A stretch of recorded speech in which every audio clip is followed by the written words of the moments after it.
advisory remains in effect from 11 a.m. Saturday to 5 a.m. Pacific Daylight Time Sunday. West southwest winds 20 to 30 miles per hour with gusts 40 to 50 miles per hour expected. Locally higher gusts possible. Where portions of northwest Arizona, southeast California, and southern Nevada.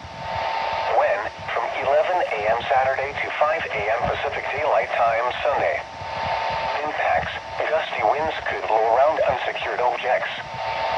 Tree limbs could be blown down and a few power outages may result.